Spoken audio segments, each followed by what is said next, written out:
A man faces the electric chair, accused of murder.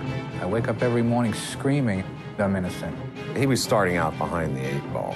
With a man's life in the balance, the defense team reaches out to a different kind of expert witness. It was like we just got a phone call from heaven.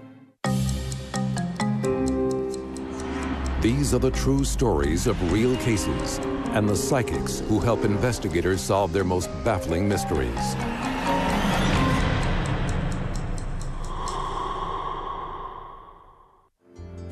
Jacksonville, Florida is a military town and home to the Mayport Naval Station. The 350 sailors in Helicopter Squadron Light 42 were a tight-knit group. 2 squadron mates, Bill and Anita Lucander, had even gotten married. But the honeymoon wouldn't last long. Just a few months after their wedding, Bill ships out to Guantanamo Bay. 3 days later, on the morning after St. Patrick's Day, Anita fails to report for duty. For those who know her, this is cause for alarm. Friends file a missing persons report. The initial response to Anita's disappearance in this case was by the local police department, and they didn't seem to take it terribly seriously. Bill rushes home from Cuba to join the search for his wife and makes an ominous discovery. There has been a break-in at his home, and several of his guns have been stolen. Police process the crime scene, but find no blood, no fingerprints, no clues. A week goes by. Anita is still missing, and investigators have nothing to go on. The initial hours, and certainly the first day or two, are always critical, especially in a case like this where you don't have a body and the person could be in serious need of assistance. Then, 9 days after Anita disappeared, 2 local fishermen make a chilling discovery. Something is floating in the intercoastal waterway. They thought initially it was a porpoise, and it turned out to be Anita Lucander. The medical examiner determines that Anita had been strangled and stabbed and thrown into the water within 24 hours. Police question Anita's squadron mates and quickly turn their attention to Pete Johnstone, the newlyweds' closest friend. Did the bride have a secret? Peter Johnstone was known to be her very good friend, and there was some speculation on their part that he may have had a romantic interest in her. And I was over their house quite a bit, and we do a ton of things together. He hardly seems like a likely suspect until police asked him what he was doing on the night of the murder. On St. Patrick's Day, did what I normally did. There's these 2 bars I always go to, and I went to those. I went to the one, then go to the other and walk home. Although they can find no one to confirm seeing Pete that night, police have no evidence to link him to the crime. The case grows cold. Then, 8 years later, the Navy Criminal Investigative Service forms a cold case squad and reopens the investigation into Anita Lucander's homicide. 2 agents locally had primary responsibility with the cold case squad for it, and they were David Early and David Semstrom. Their first task, re-interview Peter Johnstone. I met these 2 gentlemen in their Ray-Bans and polo shirts and jeans. Very Beach Boy type and very friendly. They introduced themselves as the Daves. But it's clear they have a definite agenda. I don't know what you guys want from me. And within a half an hour, they just stopped me and they say, just forget it. You're the one that did it. We know you're the one that did it. Bill and Anita were my friends. I would have never hurt her. I was like, oh my God, no, I didn't do this. But the Daves are relentless. Johnstone begins to doubt himself. You're not telling us anything. The Navy investigators have him by the throat. If you had killed her, how would you have gotten the body in the water? They help Peter to construct what sounds like a confession. If you were the killer, what would you do? Well, I would assume that the person would put her in the truck, and I know where they found the body because that was already pointed out. How would you go straight there? And it's like, oh, yeah, I wouldn't think I'd drive around. 2 weeks later, they return and arrest Peter for the murder of Anita Lucander. The NCIS agents say that Johnstone confessed to strangling Anita that night and throwing her body in the water. Even though they have no tape of this confession, not even a transcript, they charge Johnstone with first-degree murder.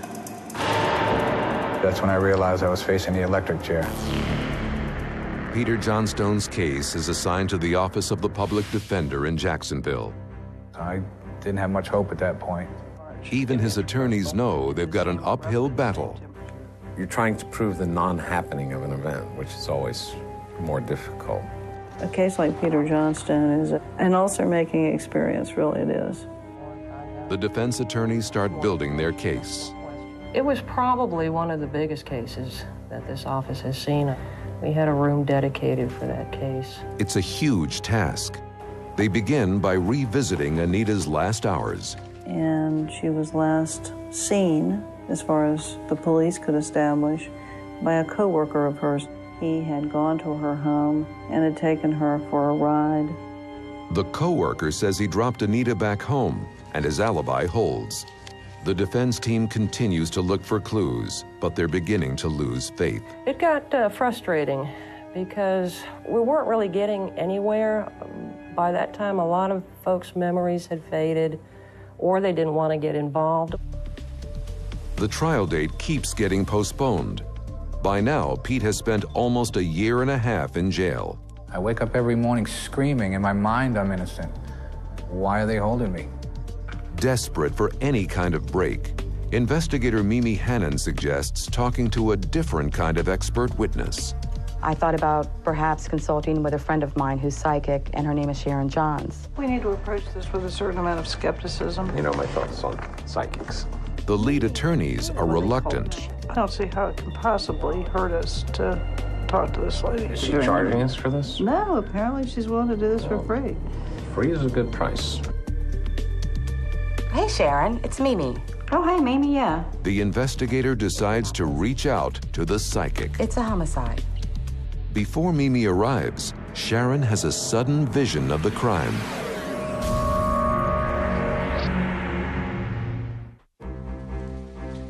Peter Johnstone has been charged with the murder of fellow sailor Anita Lukander and is facing the death penalty. With nowhere else to turn, the defense team contacts psychic Sharon Johns to help prove their client's innocence. Any avenue that might help my client, I'm prepared to explore. Okay, I'm leaving now. Mimi contacted her and gave her very limited information about the case. Sharon, our defendant's name is Peter Johnstone. Okay. He's innocent. There's no doubt he's innocent. The first thing she had said was that Peter was an innocent man. He just got railroaded into this one, because he's a good man. Yeah, he's innocent. What else can you see? The psychic comes up with more details. I saw a man with a boxy-looking vehicle, and he had come over to Anita's house to see if she'd like to take a ride in his car. After he abducted her, he realized what he had done, and he went back to the house and made it look like a robbery. I had an image of a composite drawing. He took guns and jewelry to make it look like a robbery. There was a robbery. There are guns missing. Well, I know that he tried to pawn some of those guns. There is a composite that was made from one of these pawn shop owners. And that composite is somewhere, and you need to find it. Mimi's not sure what it all means. She takes the information back to the public defenders. She confirmed what we already thought, that a burglary had occurred. Sharon also confirms details about Anita's last evening, details she had no way of knowing. I see this little boxy car of some kind. It was exactly as police reports had described it. The skeptical attorneys are stunned by these confirmations. Much of the information that Sharon provided, it was almost eerie in that it fit very well our thinking. But why is she also seeing a composite drawing in her vision?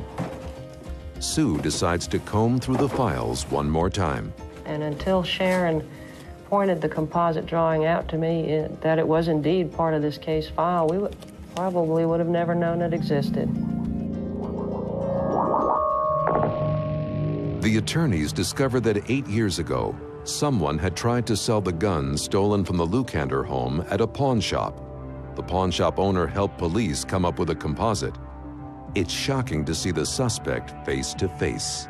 The composite looked completely unlike Peter Johnstone. The psychic's visions have given the defense team new energy. Kind of like having a client pass a polygraph. That's not admissible either, but it reconfirms your belief that the fellow you've got is innocent. And that's kind of the boost that it gave us. Sharon's clues are intriguing, but to free their client, the defense team needs hard facts to disprove Pete's so-called confession.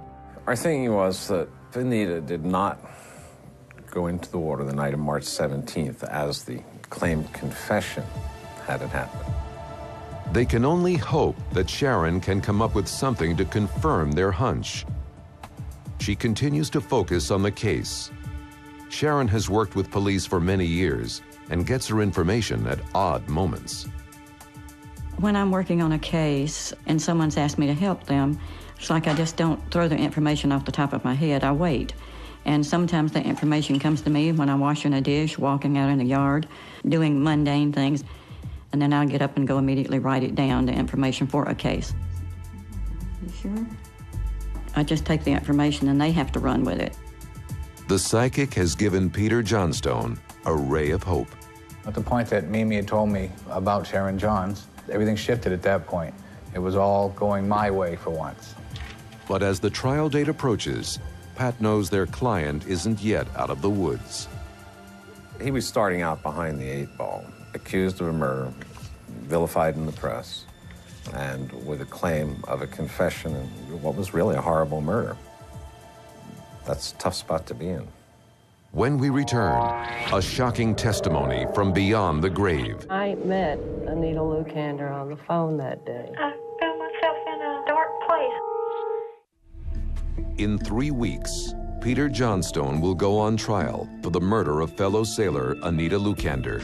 With a man's life at stake, the defense team builds its case and continues to reach out to the psychic. After we had gotten Sharon involved in the case, we had called her with some frequency. We always had questions for us. Sharon, we're going to try and tape record this conversation to see if there's anything else that you can get. I don't know if I can channel her or not, but I'll... The next conversation I had with Sharon is one that I will never forget. Okay, give me a minute. Yeah, she is showing me that was a friend. They keep hoping for that one critical clue that will blow the case wide open. He wanted to take her for a ride in his new car, yeah. He came by the house to pick her up. I don't know what happened. All of a sudden, Sharon's voice changed. She began to take on the voice of a little girl. I found myself in a dark place. I was tied up. I couldn't get away. Why did you do this? It was not Sharon who was talking. This was another person. Next thing I knew, I was in this shack, and I could see through the cracks, but he wasn't there. I was there for a couple of days and never could get him to explain to me why I was there. Daylight came, he came back. He would always come back.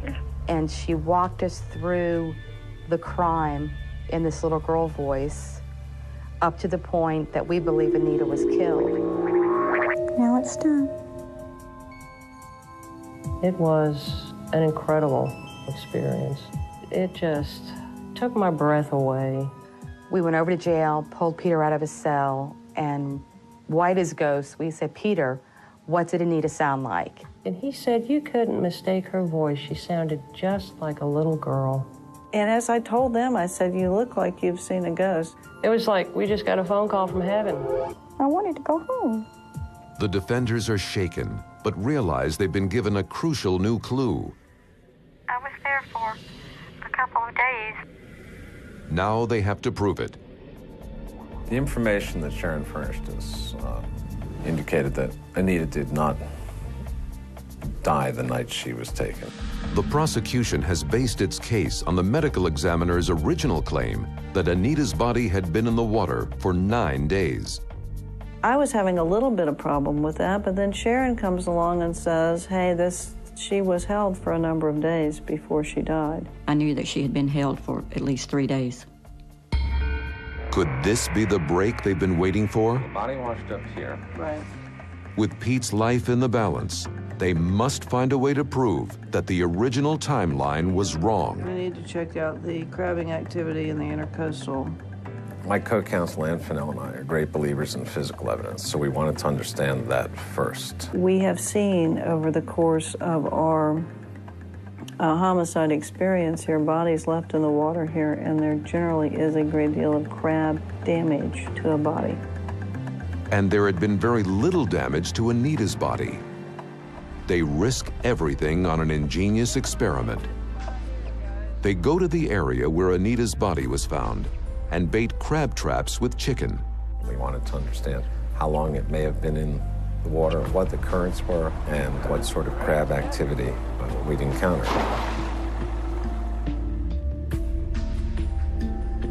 Two days later, they make a stunning discovery. It's eating up pretty good. As it turned out, they fed fairly well on those chickens, which was in marked contrast to the absolute lack of marine life damage to the body.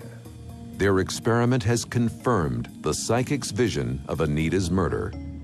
Anita had been alive for at least 3 days. She clearly had not been in the water for the 9 days that they speculated, and that made it inconsistent with the claimed confession they got.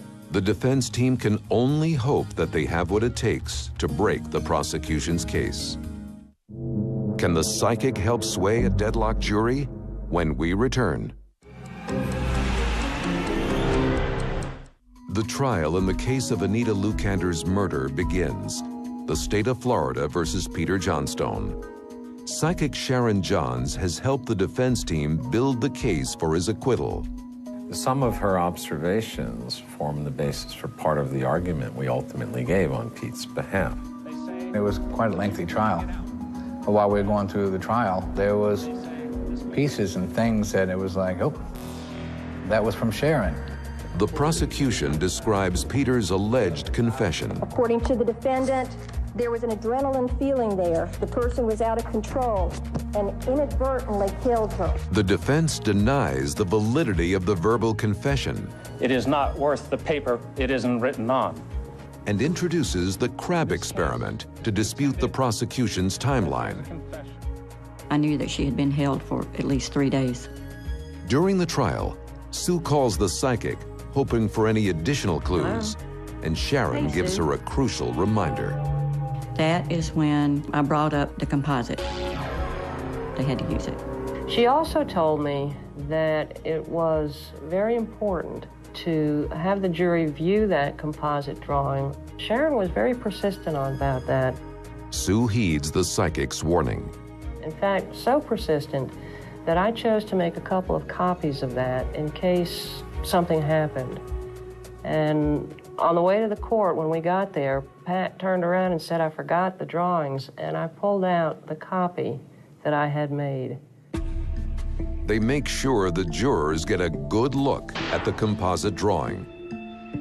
After almost 2 weeks, the defense rests its case. No DNA, no hair, no handwriting, no recovered weapons, and no rings.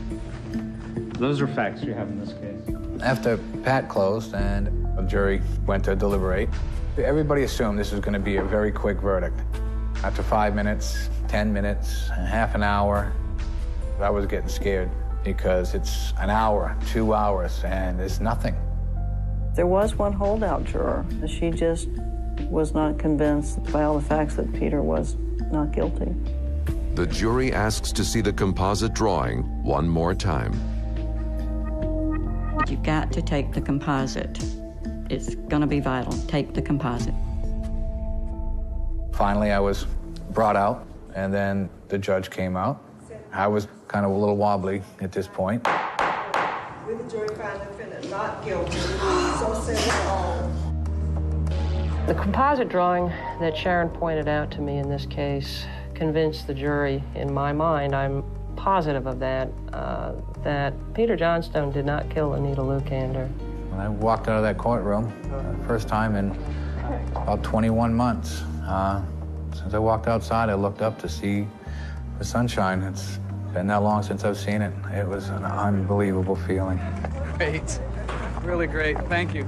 I would have loved to have been able to just give him a hug then, because it's like he was a part of my life from the time that this started. And just knowing that he was free was just wonderful, absolutely wonderful. As for what really happened that night, we may never know. For now, at least, Anita Lukander's case remains unsolved. But thanks to the help of a psychic, an innocent man is free. In a bizarre way, she is kind of a different sort of expert witness. Sharon really energized the defense team. I don't think we could have won the acquittal without her. Certainly Pat and Ann are very skilled attorneys. They're some of the best in the country. But Sharon really gave the entire defense team what we needed to pull this one off for Peter.